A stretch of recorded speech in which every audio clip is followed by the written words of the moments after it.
విషయాలు అందించడానికి సిద్ధంగా ఉన్నారు.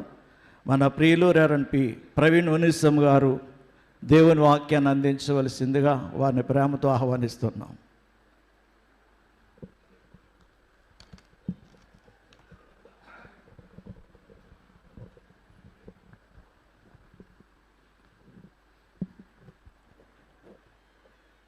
మీ మధ్యకు మొదటిసారి నన్ను ఇలాగ నిలువబెట్టిన త్రియక దేవునికి నా హృదయపూర్వక వందనములు తెలియచేస్తూ ఉన్నాను. నాకు ఇటు ఘనమైన అవకాశం ఇచ్చిన మన మిషను అధినాయకులు, వేదికను అలంకరించిన అధికారులకు, తోటి గవర్నింగ్ బాడీ సభ్యులకు, యాజక బృందానికి, మీ అందరికీ పేరు పేరున మరణాత మరణాత మరణాత. ప్రియులారా, దేవుని యొక్క వాక్యమును ధ్యానము చేద్దాం. కీర్తన గ్రంథము 23వ కీర్తన 5వ వచనము. నా శత్రువుల ఎదుట నీవు నాకు భోజనము సిద్ధపరచుదువు. నీవు నాకు భోజనము సిద్ధపరచుదువు. చాలండి. చిన్ని ప్రార్థన. మహాగణుడవును మమ్ములను మిక్కిలిగా ప్రేమించుచు ఉన్న కృపగలిగిన దేవా, నీ ఘనమైన నామమును బట్టి వందనములు, స్తుతులు, స్తోత్రములు ఆచరించుచు ఉన్నాం. ఏర్పాటు చేయబడిన ఈ మహాసభలలో 2 దినములు ఘనముగా నీవే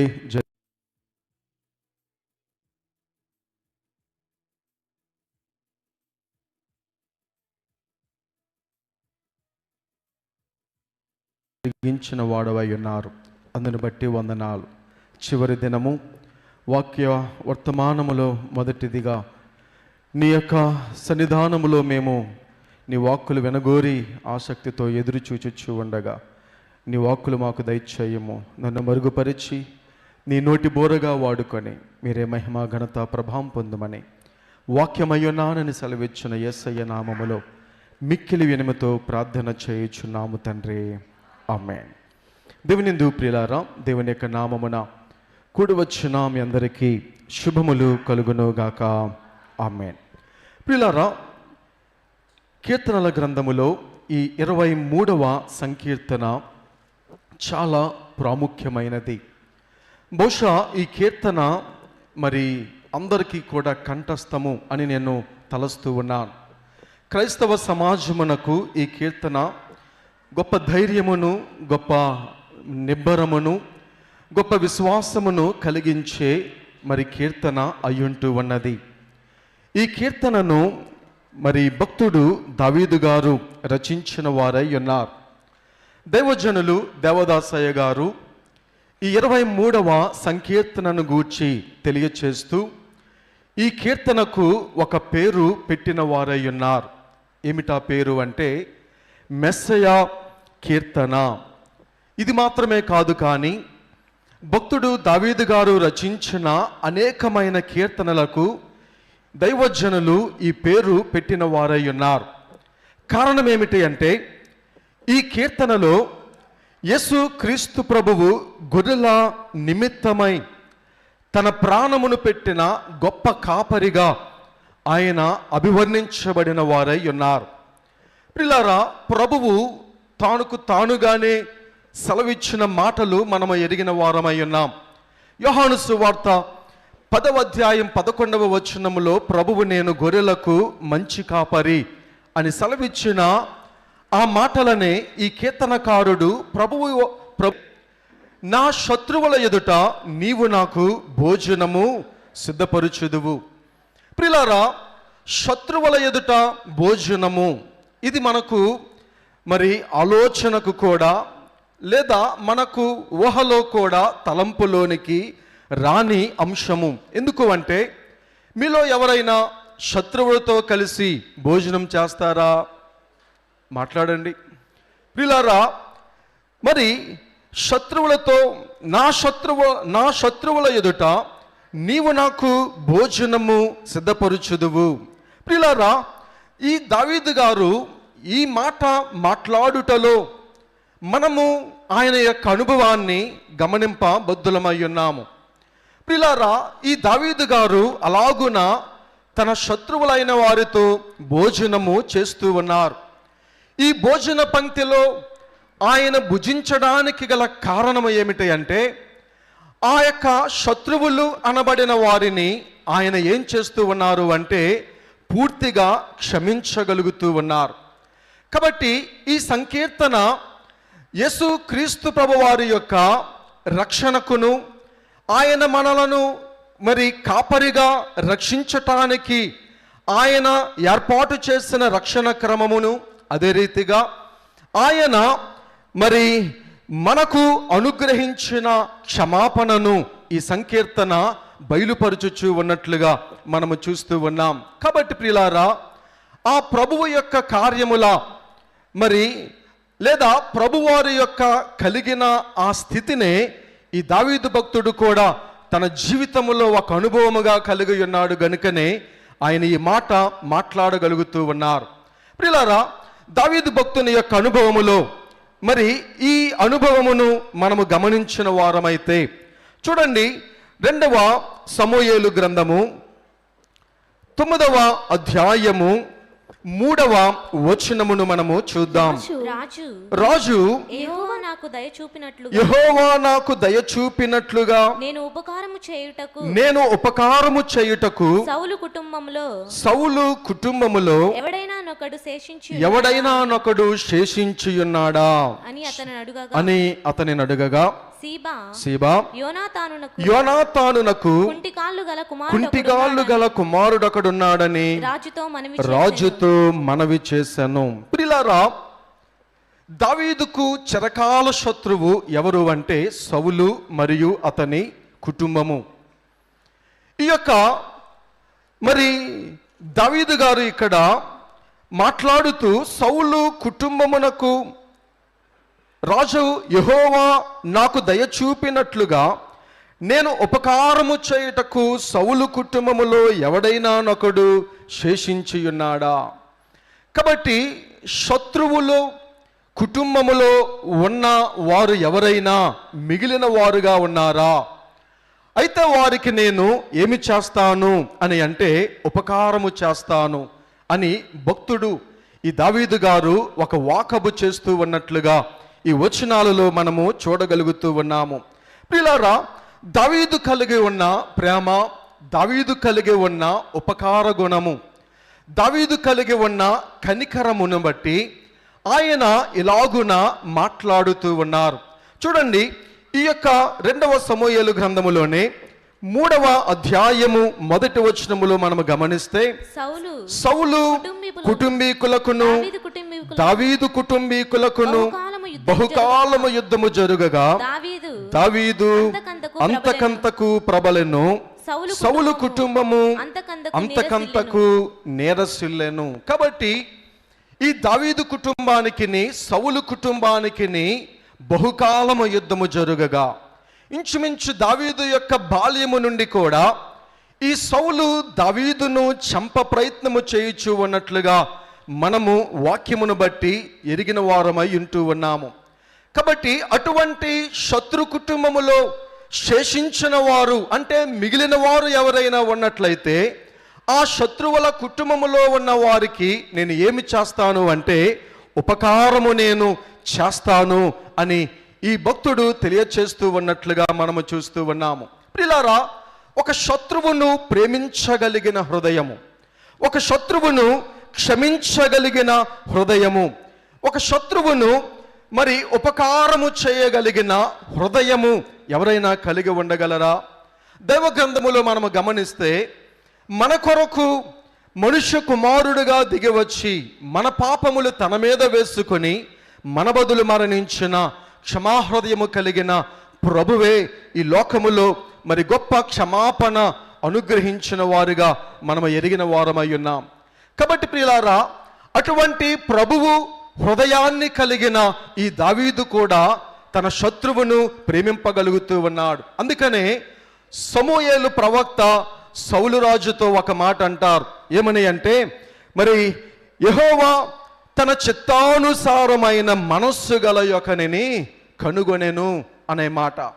కాబట్టి దావీదు యొక్క మనస్సు ఎవరి మనస్సు అంటే దేవుని మనస్సు.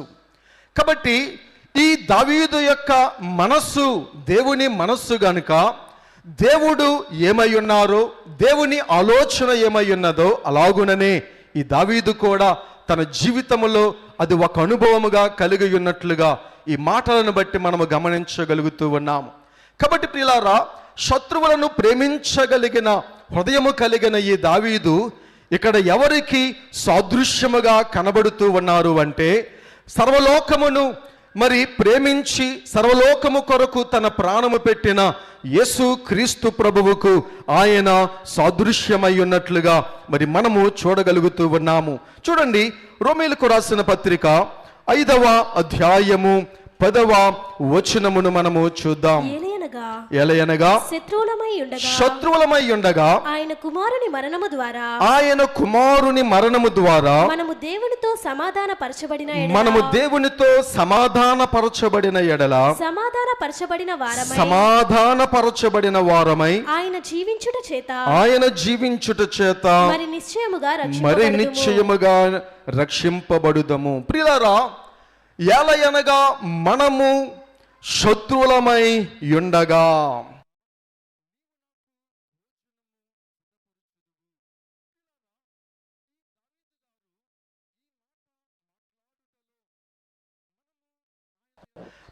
పాపము చేయువారు పాపానికి దాసులైతే, ఈ పాపము చేయువారు అపవాది సంబంధులైతే, దేవుని చేత కలుగ చేయబడిన మనము ఆజ్ఞాతిక్రమమును బట్టి, ప్రియులారా, పాపమును బట్టి మనము అపవాది వశమై మనము ఎవరికి శత్రువులమవుతూ ఉన్నాము అంటే దేవునికి శత్రువులమవుతూ ఉన్నాం.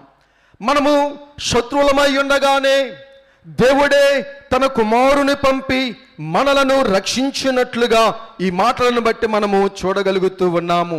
మరో మాటను గనక మనము గమనించినట్లయితే, ప్రియులారా, ఎఫెసీయులకు రాసిన పత్రిక 5వ అధ్యాయము 27వ వచనమును మనము చూద్దాం. అటువలే క్రీస్తు కూడా సంఘమును ప్రేమించి అది కలంకమైనను ముడతయైనను అట్టిది మరి ఏదైనను లేక పరిశుద్ధమైనది గాను నిర్దోషమైనది గాను సంఘముగాను చదవండి. ఆయన తన ఎదుట దానిని నిలువబెట్టుకొనవలెనని వాక్యముతో ఉదక స్నానము చేత దానిని పవిత్రపరిచి పరిశుద్ధ పరచుటకై దాని కొరకు తన్ను తాను అప్పగించుకొనెను. చాలండి ప్రియులారా, మనము ఇంకా పాపములోనే ఉండగానే ప్రభు మన కొరకు ఆయన లోకానికి వచ్చి మనలను క్షమించుచు మనలను రక్షించుచు ఉన్నట్లుగా ఈ మాటలను బట్టి మనము చూడగలుగుతూ ఉన్నాం. సరే ప్రియులారా, ఈ దావీదు మరి ఎప్పుడైతే ఈ వాకబు చేస్తూ ఉన్నారో ఆ సేవకుడు ఈ దావీదు గారికి ఒక మరి సమాధానము ఇస్తూ ఉన్నారు. ఏమిటా సమాధానము అంటే, మరి సీబా యోనాతానుకు కుంటికాళ్ళు గల కుమారుడొకడున్నాడని రాజుతో మనవి చేశాను. ప్రియులారా, సౌలు యొక్క కుమారుడు యోనాతాను. ఈ యోనాతాను యొక్క కుమారుడే ఎవరు అంటే ఈ కుంటికాళ్ళు కలిగిన కుమారుడు. ఎవరు ఈ కుమారుడు అని గనక మనము వాక్యములో గమనించినట్లయితే, ప్రియులారా, సమూయేలు 2వ గ్రంథము 4వ అధ్యాయము 4వ వచనమును మనము చూద్దాం. సౌలు కుమారుడగు చదువమ్మా. కుంటివాడకు కుమారుడు ఒకడుండెను. కుంటివాడకు ఒక కుమారుడుండెను. యెజ్రెయేలు నుండి సౌలును గురించియు యోనాతానును గురించియు వర్తమానము వచ్చినప్పుడు వాడు 5 ఏండ్లవాడు. వాని దాది వానిని ఎత్తుకొని పరుగున పారిపోగా వాడు పడి కుంటివాడాయెను. వాని పేరు మెఫీబోషెతు. ప్రియులారా, ఈ మెఫీబోషెతు అనబడిన యోనాతాను కుమారుడికి 5 సంవత్సరముల వయస్సు కాలములో ఈ యొక్క అతని తండ్రి, అదే రీతిగా అతని తాత అయినటువంటి సౌలు, వీరిరువురు కూడా ఫిలిస్తీయుల యుద్ధములో మరణించిన వారై ఉన్నారు. ఈ మరణ వార్తను మరి వీరికి తెలియపరచగానే ఈ మెఫీబోషెతును పెంచే అతని యొక్క దాది ఆ కుమారుని ఎత్తుకొని పరుగున వెళ్తూ ఉంటే ఆ కుమారుడు జారిపడి అతని కాళ్ళు 2 కూడా ఏమైపోయాయంట, విరిగిపోయాయి. ప్రియులారా, మెఫీబోషెతు అనే మాటకు అర్థం ఏమిటి అంటే అవమానము. అందరూ ఒకసారి చెప్తారా? అవమానము. ప్రియులారా, ఈ మెఫీబోషేతు అనే మాటకు అవమానము. ఏమిటి ఈ అవమానము? ప్రియులారా, ఈ మెఫీబోషేతు ఎవరికి సాదృశ్యముగా ఉన్నాడు అంటే మనకు సాదృశ్యముగా ఉన్నాడు. ఎందుకు అనగా ఈ మెఫీబోషేతు పడిపోవుట వలన కుంటివాడైనట్లుగానే మానవుడు పాపములో పడిపోవుట వలన మానవునికి కూడా ఏమైంది అంటే అంగవైకల్యము కలిగినట్లుగా లేదా ఆత్మీయమైన కుంటితనము కలిగినట్లుగా మనము చూస్తూ ఉన్నాం. ప్రియులారా, పాపము మనలను పడవేయుట ద్వారా మనమందరము కూడా కుంటివారమే. ఎలాగునా అంటే ఆత్మీయముగా. ఆత్మీయ కుంటితనము అనే మాటకు అర్థం ఏమిటి అంటే దేవుని మార్గమున నడవకపోవడమే ఈ ఆత్మీయ అంగవైకల్యము. దేవుని మార్గమున అనుసరించకపోవడమే, దేవుని మాటను మరి మన జీవితములో నెరవేర్చకపోవడమే, ఆయన నిర్దేశించిన మార్గములో మనము జీవించకపోవడమే ఆత్మీయమైన కుంటితనము. కాబట్టి పాపములో పడిన ప్రతి ఒక్కరికి ఈ మెఫీబోషేతు ఎవరై ఉన్నారు అంటే ఒక సాదృశ్యమై ఉన్నట్లుగా మరి మనము చూడగలుగుతూ ఉన్నాము.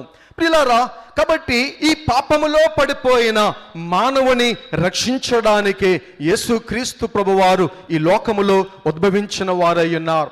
అందుకనే భక్తుడైన యోబు గారు అంటారు, పాప సహితునిలో నుండి పాపరహితుడు పుట్టగలిగిన ఎంత మేలు. ప్రియులారా, యేసుక్రీస్తు ప్రభువు ఈ లోకములో పాపములో ఉన్న మనలను ఆత్మీయ అంగవైకల్యముతో, కుంటితనముతో, నడవలేని స్థితిలో, నిలబడలేని స్థితిలో ఉన్న మనలను రక్షించటానికే ఆయన పాపరహితుడుగా ఈ లోకములోనికి ఆయన ఉద్భవించిన వారై ఉన్నారు. రోమీయులకు రాసిన పత్రిక 5వ అధ్యాయము 19వ వచనములో ఆ మాటను మనము చూడవచ్చు.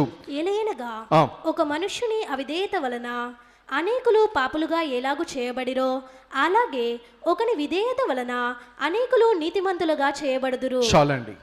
యేసుక్రీస్తు ప్రభువారి యొక్క విధేయత ప్రియులారా మనలను ఏమి చేస్తుంది అంటే నీతిమంతులనుగా చేస్తూ ఉంది. అవిధేయత పాపములో మనలను పడవేస్తూ ఉంటే యేసుక్రీస్తు ప్రభువారు పాపరహితుడుగా తన తండ్రికి విధేయుడుగా సర్వమానవాళిని రక్షించడానికి వచ్చిన రక్షకుడుగా ఆయన ఉద్భవించుటను బట్టి ఆయనను బట్టి మనం అందరము కూడా ఏమవుతూ ఉన్నాము అంటే నీతిమంతులముగా తీర్చబడుతూ ఉన్నాము. కాబట్టి ప్రియులారా, క్షమాపణ హృదయము కలిగిన, శత్రువును ఉపకారము చేయగలిగిన మనస్సు కలిగిన ఈ దావీదు యేసుక్రీస్తు ప్రభువునకు సాదృశ్యమైతే పడిపోవట ద్వారా మరి కుంటికాళ్ళు కలిగిన ఈ మెఫీబోషేతు పాపములో పడిన మరి సర్వమానవాళికి సాదృశ్యమై ఉన్నట్లుగా మరి మనము చూడవచ్చు. ప్రియులారా, తర్వాత వచనములు మనము గమనించినట్లయితే సమూయేలు 2వ గ్రంథము 9వ అధ్యాయము 4వ వచనము, అతడెక్కడున్నాడని రాజు అడుగగా సేబా చిత్తగించుము,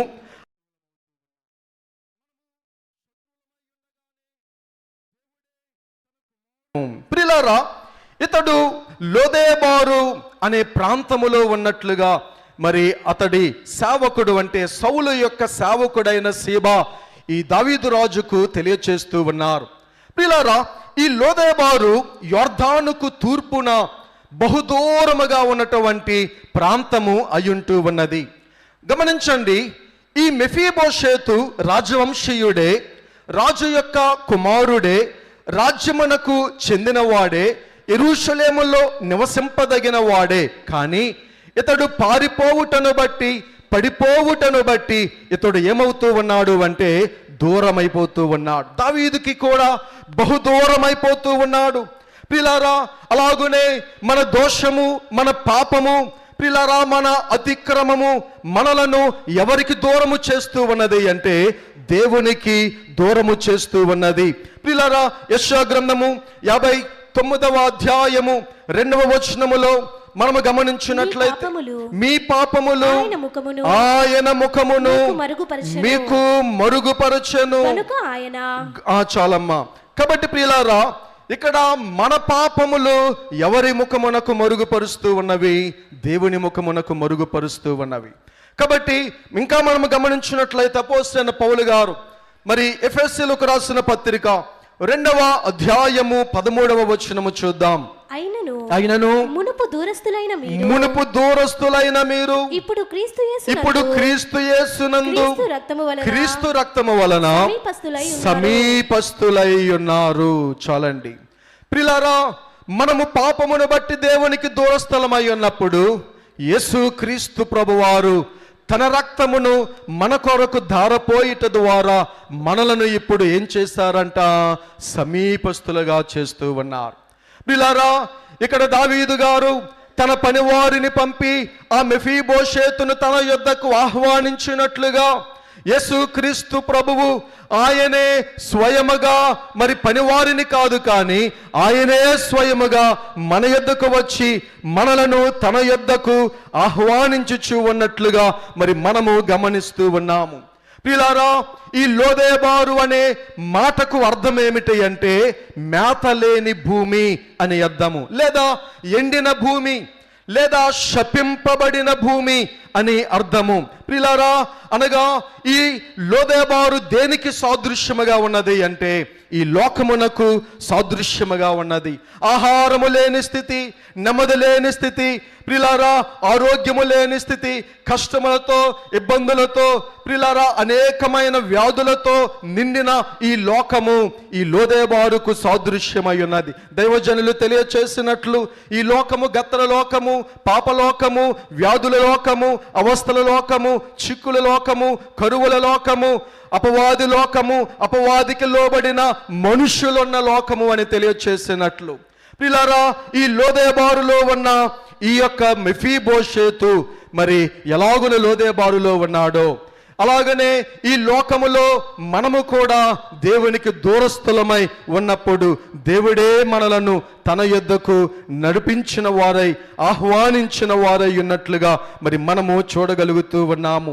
ప్రియులారా, ఈ లోదేబారులో ఎవరి ఎంట ఇతడు ఉన్నాడు అని అంటే మాకీరు అనే మాటను మనము చూస్తూ ఉన్నాం. మాకీరు అనే గొప్ప ధనవంతుడు. ఈ మాకీరు అనే మాటకు అర్థం ఏమిటి అంటే జోదరి, జోదము ఆడువాడు అని అర్థం. ఇంకా మనము గమనిస్తే రుణస్థుడు అంటే రుణపడేవాడు అని కూడా అర్థము. ప్రియులారా, ఈ లోదేబారులో మాకీరు ఇంట ఉన్న ఈ మెఫీబోషేతు వలె ఈ లోకములో లోకాధిపతిగా ఉన్న అపవాది చేతిలో మనము కూడా అపవాదికి పాపమును బట్టి ఏమై ఉన్నాము అంటే రుణపడుతూ ఉన్న వారమై ఉన్నాం, రుణస్థులమైపోతూ ఉన్నాం. ప్రియులారా, పాపము చేయవాడు పాపమునకు దాసుడు. కాబట్టి పాపమును చేయవాడి మీద ఏమున్నది అంటే పాపభారం ఉన్నది. ఇదే మన ఎడల ఉన్న రుణభారము. దీనిని మనము తీసివేసుకోలేము. కానీ ఇది ఎవరి వలన తీయబడగలదు అని అంటే యేసుక్రీస్తు ప్రభువారి వలన. ఎందుకంటే ఆయన రక్తము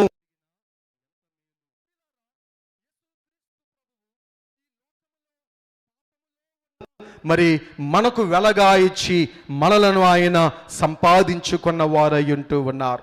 ప్రియులారా, ఈ వాక్యమును మనము గమనించినట్లయితే కొలస్సీలకు రాసిన పత్రిక 2వ అధ్యాయము 15వ వచనములో ఆ మాటలు మనము చూడవచ్చు. మరియు అపరాధముల వలనను దేవుడు వ్రాతరూపకమైన ఆజ్ఞల వలన మన మీద రుణముగాను మనకు విరోధముగాను ఉండిన పత్రమును మేకులతో సిలువకు కొట్టి దాని మీద చేవ్రాతను తుడిచివేసి మనకు అడ్డము లేకుండా దానిని ఎత్తివేసి మన అపరాధములన్నిటినీ క్షమించి ఆయనతో కూడా మిమ్మును జీవింపజేసెను. చాలండి ప్రియులారా, యేసుక్రీస్తు ప్రభువారు కూడా మనలను ఏం చేస్తూ ఉన్నారు చెప్పండి?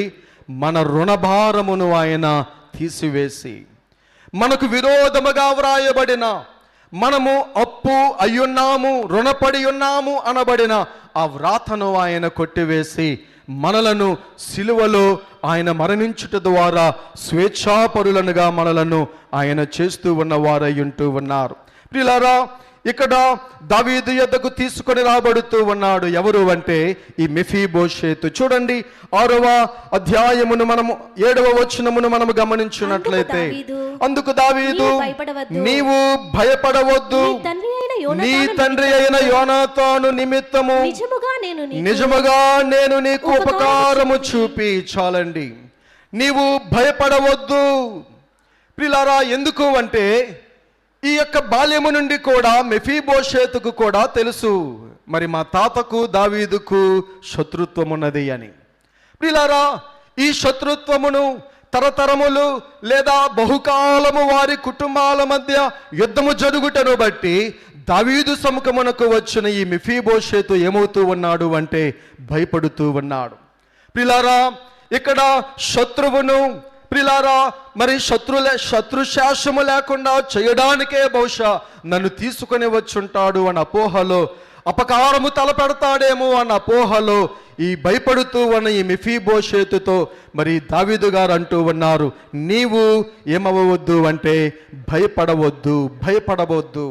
ప్రియులారా, యేసుక్రీస్తు ప్రభువారు కూడా ఈ లోకములోనికి ఆయన ఎందుకు వచ్చారు అంటే తీర్పు తీర్చడానికి కాదు, కానీ మన మీద నెపములు వేయడానికి కాదు, కానీ మన దోషములను పరిహారము చేసి మనలను క్షమించడానికి. ఇక్కడ మనము గమనించినట్లయితే దావీదు పదే పదే వాడుతూ ఉన్న మాట ఏమిటి అంటే నేను ఉపకారమే చేస్తాను. అవును ప్రియులారా, ఇదే మాట మరి దావీదును చంప ప్రయత్నము చేసిన సౌలు దావీదు చేతికి చిక్కినప్పుడు ప్రియులారా, దావీదు సౌలును కూడా క్షమించి విడిచిపెట్టినప్పుడు ఇదే సౌలు, శత్రువైన సౌలు దావీదును గూర్చి ఏమని సాక్ష్యం ఇస్తాడో తెలుసా? చూడండి, మరి 1 సమూయేలు గ్రంథము 24వ అధ్యాయము 18వ వచనము. 1 సమూయేలు దావీదుతో ఇట్లా నేను యెహోవా నన్ను నీ చేతికి అప్పగింపగా నన్ను చంపక విడిచినందుకు ఈ దినమున నీవు నా అపకారమునకు ఉపకారము చేసిన వాడవై. చాలండి ప్రియులారా, యేసుక్రీస్తు ప్రభువు కూడా మనలను ఉపకారము చేయడానికే ఆయన లోకములోనికి వచ్చి మనలను ఆయన మరి రక్షించిన వారై ఉంటూ ఉన్నారు. ప్రియులారా, అందుకనే ప్రభువు తన యొద్దకు ఆహ్వానిస్తూ ఉన్నారు. మనమందరము ఎరిగిన మాటే, ప్రయాసపడి భారము మోస్తూ ఉన్న సమస్త జనులారా నా యొద్దకు రండి, నేను మీకు విశ్రాంతినిస్తాను. ఈ 7వ వచనములో మనము గమనిస్తే ఈ దావీదు గారు ఈ మెఫీబోషేతుతో అంటూ ఉన్న మాట, నేను నీకు ఉపకారము చేస్తాను. ప్రియులారా, ఈ సభ మనకు ఒక ఉపకారము. ఈ సభలలో పాలు పొందుట ద్వారా ఏమి సంపాదించుకున్నావు, ఏమి నేర్చుకున్నావు అని అడిగితే దేవుడు నాకు చూపిన ఉపకారము ఏమై ఉన్నదో నేను తెలుసుకున్నాను. అవును ప్రియులారా,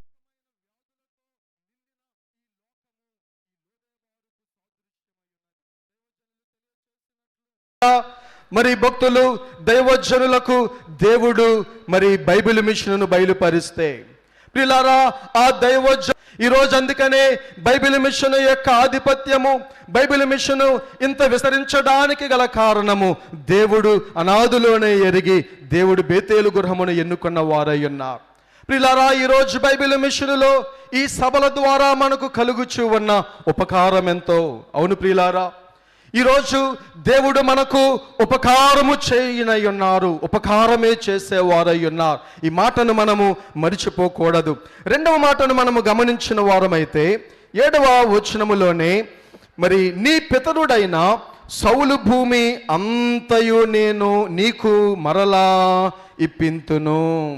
2వ మాట, 2వ ఉపకారం ఏమిటి అంటే నీ పితరుడైన సౌలు యొక్క భూమి అంతా కూడా నేను నీకు మరలా ఇచ్చి వేస్తాను. అవును ప్రియులారా, మరి ఆదాము ప్రియులారా పాపము చేయుట ద్వారా మరి ఈ లోకమును లేదా పరలోక రాజ్యమును స్వాస్థ్యమును పోగొట్టుకున్న వాడై ఉంటూ ఉన్నారు. ప్రియులారా, చూడడానికి ఏదైనా వనములో నుంచి గెంటివేయబడిన ఈ పాపమును బట్టి దేవుని సహవాసమును, దేవునితో ఉండవలసిన ఆ దివ్యమైన అంతస్తును పోగొట్టుకున్న వారై మరి ఉన్నట్లుగా మనము ఎరిగిన వారమై ఉంటూ ఉన్నాం. ప్రియులారా, అందుకనే ప్రభు అంటూ ఉన్నారు యోహాను సువార్తలో, నేను మొదట వెళ్ళి మీ కొరకు స్థలము సిద్ధపరచ వెళ్తూ ఉన్నాను. అవును ప్రియులారా, ఆదాము ద్వారా ఏ స్థానమును ఏ స్వాస్థ్యమును మనము పోగొట్టుకున్నామో, ఈ కడపటి ఆదాము అనబడిన క్రీస్తు ప్రభు ద్వారా ఆ స్వాస్థ్యమును మరలా మనము మరి దక్కించుకొనగలుగుతూ ఉన్నట్లుగా ఈ మాటలను బట్టి మనము గమనించవలసిన వారమై ఉన్నాం. ప్రియులారా, మూడవ ఉపకారము ఏమిటి అంటే 7వ వచనములో, మరియు నీవు సదాకాలము నా బల్ల యొద్దనే భోజనము చేయుదువు. ప్రియులారా, సదాకాలము నా యొద్దనే ఏం చేస్తావు? భోజనము చేస్తావు. ప్రియులారా, ఆ పరలోక రాజ్యములో ప్రభువు మనకు ఇచ్చిందే మరి ఆ పెండ్లి విందే ఈ విందు అయ్యున్నట్లుగా మనము చూస్తూ ఉన్నాం. సర్వలోకమును ప్రియులారా రక్షించి తనతో తీసుకుని వెళ్ళి 7 ఏండ్ల పెండ్లి విందులో ప్రభువు మనకు అనుగ్రహించే ఆ అంతస్తునే ఇక్కడ దావీదు భక్తుడు మరి మెఫీబోషేతుకు ఇస్తూ ఉన్న స్థితినికి సాదృశ్యము అని మనము గ్రహింపబద్ధులమై ఉంటూ ఉన్నాం. ప్రియులారా, మరో మాటను గనుక మనము గమనించినట్లయితే 9వ అధ్యాయము 11వ వచనములో మధ్య భాగములో నుంచి మనము చూద్దాం. చూడండి, కాగా మెఫీబోషేతు రాజకుమారులలో ఒకడైనట్టుగా రాజు బల్ల యొద్దనే భోజనము చేయుచుండెను. ప్రియులారా, రాజకుమారులలో ఒకడైనట్టుగా ఇప్పుడు శత్రువు ఏమైపోయాడు చెప్పండి? రాజుకు వారసుడైపోయాడు. రాజకుమారులలో ఒకడైపోయాడు. ప్రియులారా, యేసు క్రీస్తు ప్రభు వారికి మనము కూడా శత్రువులమై ఉన్నప్పుడు ఆయన మనలను తన కుమారులుగా చేసుకొనడానికే ఈ లోకములోనికి ఉద్భవించిన వారై ఉన్నారు. అందుకనే మనము గమనించినట్లయితే యోహాను సువార్త 1వ అధ్యాయము 12వ వచనములో ఆ మాట మనము చూడగలం. మనము గమనించినట్లయితే యోహాను రాసిన మొదటి పత్రిక 3వ అధ్యాయము 2వ వచనములో కూడా, ప్రియులారా, ఇప్పుడు మనము దేవుని పిల్లలమై ఉన్నాము. అవును ప్రియులారా, ఈ మెఫీబోషేతు రాజవంశీయుడే కానీ ఆ రాజ్యములో మరి అందుకు అర్హుడుగా ఇంతకాలము జీవించలేదు. ఆ రాజ్యమునకు వారసుడుగా రాజకుమారుడుగా అతడు జీవించలేదు. కానీ మరి దావీదు మరలా తిరిగి ఆ రాజ్యమునకు వారసత్వములో లేదా తన కుమారత్వమును అనుగ్రహించినట్లుగానే యేసుక్రీస్తు ప్రభువారు తన పరలోక రాజ్యములో మనకి కూడా మరి పాలుభాగము అనుగ్రహించేవారుగా మనము చూస్తూ ఉన్నాం. ఆయన మనలను తన బిడ్డలుగా చేసుకొని ఆ మహిమ సింహాసనములో మనకు కూడా పాలు అనుగ్రహించుచు ఉన్నట్లుగా మరి మనము గమనిస్తూ ఉన్నాం. ప్రియులారా, మనము గమనించినట్లయితే ఒక మాట, ఈ యొక్క ప్రభువు జీవితము మరి దావీదుకు మాదిరి అయితే, ప్రభువును చూడకుండగానే దావీదు ప్రభువు వలె జీవిస్తే, ప్రియులారా, దావీదు ఎవరికి మాదిరి అంటే మనకు మాదిరి అయ్యుంటూ ఉన్నారు. చివరిగా ఒక మాట చెప్పి నేను ఇంకా ముగించి వేస్తాను. మత్తయి సువార్త 5వ అధ్యాయము 44వ వచనములో మనము గమనించినట్లయితే, నేను మీతో చెప్పినదేమనగా, గమనించండి, మీరు పరలోకమందున్న మీ తండ్రికి కుమారులయ్యుండునట్లు మీ శత్రువులను ప్రేమించుడి.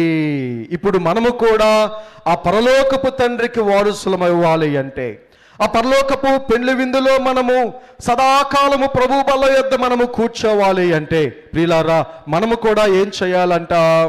మీ శత్రువులను ఏం చేయాలి చెప్పండి? ప్రేమించండి. అమ్మా, నాకు ప్రశ్న, మీకు ఎవరైనా శత్రువులు ఉన్నారా? మాట్లాడట్లేదు మీరు. శత్రువులు ఉన్నారా?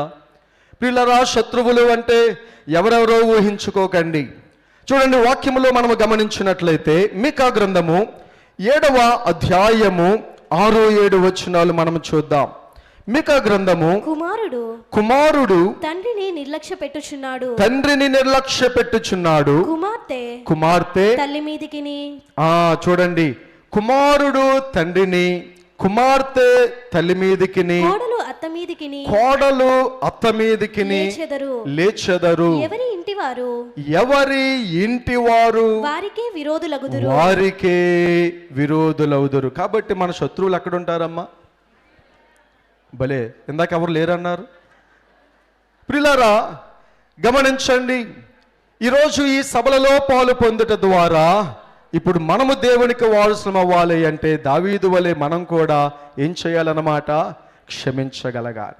ఈ సభ అయిపోయిన తర్వాత ప్రియులారా మీరు ఇంటికి వెళ్ళిపోయిన తర్వాత ప్రియులారా మరి ఆకలేస్తే ఎవరి మట్టుకు వారు అన్నం పెట్టుకొని తినేవారుగా కాకుండా ఎలా భోంచేయాలన్నమాట? అమ్మా ఎలా భోంచేయాలి?